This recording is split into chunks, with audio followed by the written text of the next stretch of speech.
Աղավնատուն գյուղը գտնվում է պատմական մեծ հայքի Այրարատ նահանգի Արագածոտ ընկավառի հարավում։ Այն ծովի մակարդակից 939 մետր բարձրություն ունի։ Գյուղը Էջմիածին քաղաքից 7 կիլոմետր հյուսիս-արևմուտք ընկած հարթավայրի վրա է, Մրկատու և Խոխի այգիների մեջ։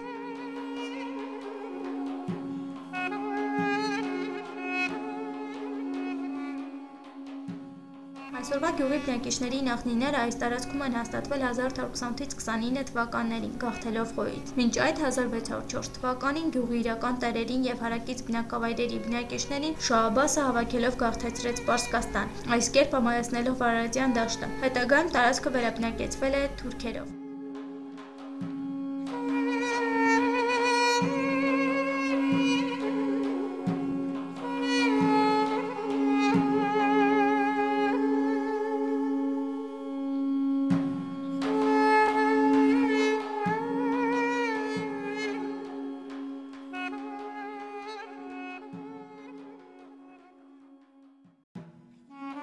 Գյուղի անվան ծագման պատմությունը բավականին հետաքրքիր է։ Մեկ այն կապում են նույն Նահապետի աղավնի արձակելու հետ, հիմնականում այս վարկածը առաջ են քաշում տեղաբնակները, մեկ այլ աղբյուր այլ վարկած է առաջ բերում, որն առասպելի ավելի նման։ Ավանդույթը հետևյալն է. հարուստ իշխանազնը հավանելով այդ վայրը որոշում է մի գեղեցիկ շենք կառուցել անտառի բացատում։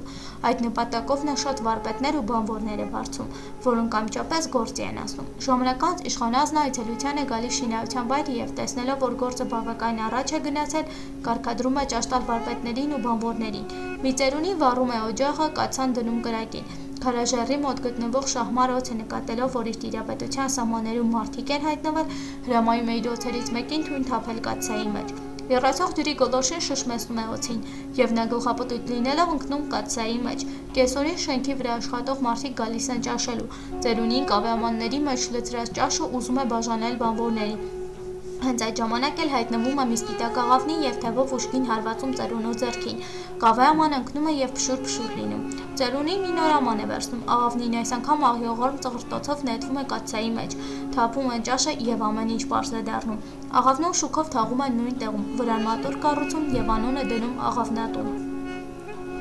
Գյուղի տարածքում կատարված պեղումների ընթացքում հայտնաբերվել են բազմաթիվ կճուճների, կավեամանների կտորներ, հնագույն գործիքներ, խեցեղենի բազմաթիվ մնացորդներ, քերիչ, հղկիչ, կոկիչ, գերեզմանակարեր և վաղ շրջանում կառուցված ու մինչ օրս պահպանված մի տան հատակագիծ։ Այս իրերից շատերը այսօր պահպանվում են գյուղի դպրոցի հայրենագիտական թանգարանում։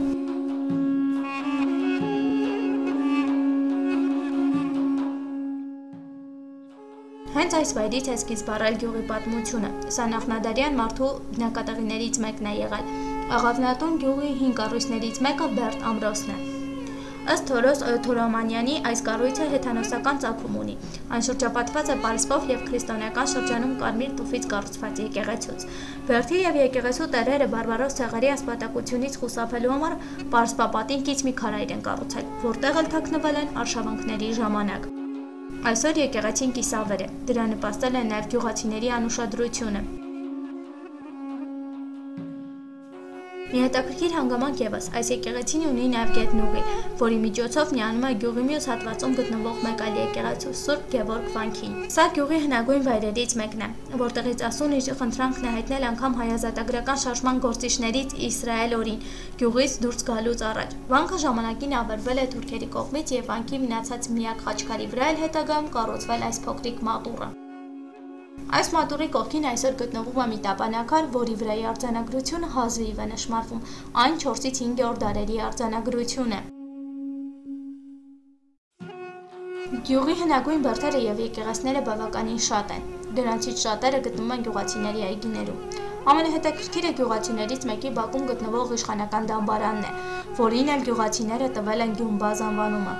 Այս կառույցի մասին տեղեկություններ գրեթե չեն պահպանվել, հայտնի է միայն, որ այն կառուցվել է 14-ից 15-րդ դարերում սրբատաշ քարերից։ Մինչ օրս հայտնի չէ, թե ում է պատկանել դամբարանը։ Կատարված պեղումների ընթացքում ոչինչ չեն հայտնաբերել, սակայն նայելով կառույցին կարելի է նմանություններ գտնել մզկիթի հետ։ Դամբարանի պատի վրայի պատկերը ինչ-որ բան է ցանկանում հուշել մեզ։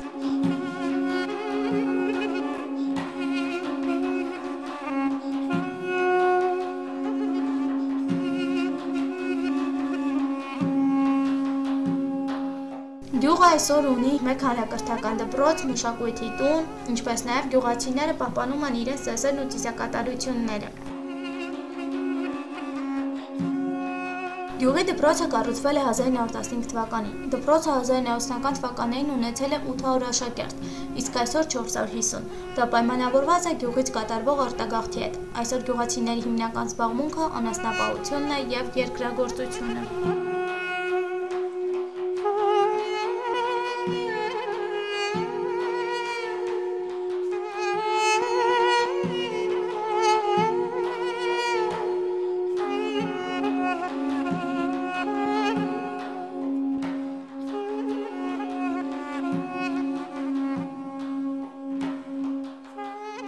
Այսօր գյուղի հին եկեղեցիների կողքին կառուցվում է ևս մեկը, որը մյուս եկեղեցիներից տարբերվում է իր մեծությամբ ու շքեղությամբ և անգամ նմանություններ ունի Զվարթնոցի հետ։